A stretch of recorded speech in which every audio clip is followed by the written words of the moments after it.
The Crimson Fleet is one of many factions within Starfield, but unlike many of the other factions, the Crimson Fleet don't really do things the legal way. They describe themselves as space pirates, pretty much going where they want to go, taking what they want to take, and getting into conflict whenever they think that it's right to do so. They live by their very own rules, and in today's video, I'm going to show you exactly how you can join them. And the process is a lot easier than what you may think. Quite simply, all you need to do is get arrested. Not sure how to get arrested? Just commit any crime within the settled systems. If you really don't want to ruin your reputation, just go around stealing a few things right in front of people. If someone sees you, they will report you to the UC security, and a guard will eventually come to arrest you. You can fight this by attacking, as well as ask additional questions, but if you simply just say, "I'm ready," you will immediately be transported to the UC security vessel, and there you'll be strapped into a chair. Now, this isn't what you normally would expect. You can't actually do anything except for talk to the commander. This is Commander Ikande, and he wants you to go undercover with the Crimson Fleet so that you're able to more or less rat on them, to give Commander Ikande as much information as possible so that they can eventually take down the Crimson Fleet. Now, in order for all of this to happen, you will need to prove yourself. Now, the whole process with the Commander Ikande giving you information, as well as you also have to talk to a few lieutenants, it takes about 5 or 10 minutes to go through this. But once done, they will give you a ship filled with Aurora. Aurora being the heavily used drug within Neon.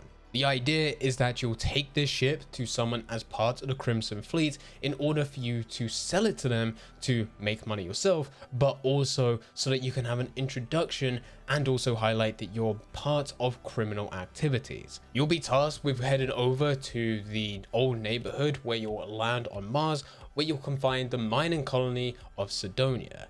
If you've already played the introduction of this game, you've already visited here. You'll need to go around talking to a few people. You'll eventually meet this guy. This guy will take Aurora, but before he does that, you'll need to complete a task. You'll need to somewhat be a debt collector for him. So you'll need to retrieve that money first, then come back, and at that point, you've completed the first bit of introduction. This mission is complete. But before you go, Adler Kemp will give you a bit more information about how you can join the Crimson Fleet, but you just need to go through initiation. That's where we move to the next point. This will open the doors for the next mission, which is called Rook Meets King. And this is exactly like I said, you'll need to go through initiation. Initiation is simple. You'll meet new characters such as Neva. She is going to be your direct contact in order for you to get into the Crimson Fleet and meet Delgado, who later is going to be the king, but we'll talk about that in a second. But before all of that, initiation is you needing to go and hunt down and kill someone by the name of Austin Rake. Now, Austin Rake is already on another ship. That ship has other crew members, and those crew members are not going to give him up easily. Now, you can go through this in a few different ways. You can just go in, guns blazing, attack the ship. You can board the ship and negotiate. By negotiating, you can eventually persuade the rest of the crew to turn on Austin and kill them for you. Or there is a way in which you can spare Austin, but still go back to the Crimson Fleet to highlight and say that he's dead. If you couldn't tell, each of these choices will have repercussions. Repercussions whether or not you're going with the Crimson Fleet and they find out, or repercussions in that you go back to the UC security and they find out that you killed loads of innocent people. The choice here, well, is up to you, and it's not an easy one.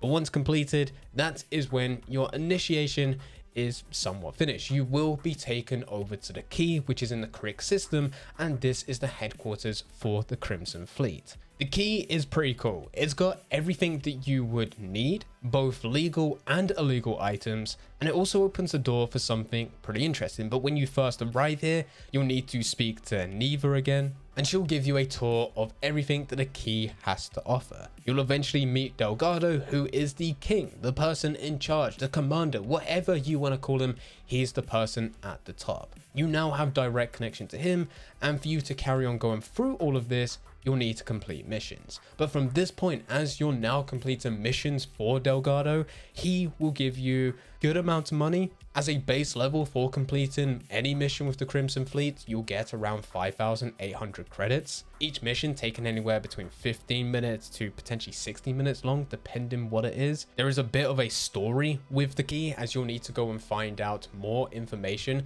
about the Crick's legacy. So you get some additional information and, dare I say, some lore based on the Crimson Fleet.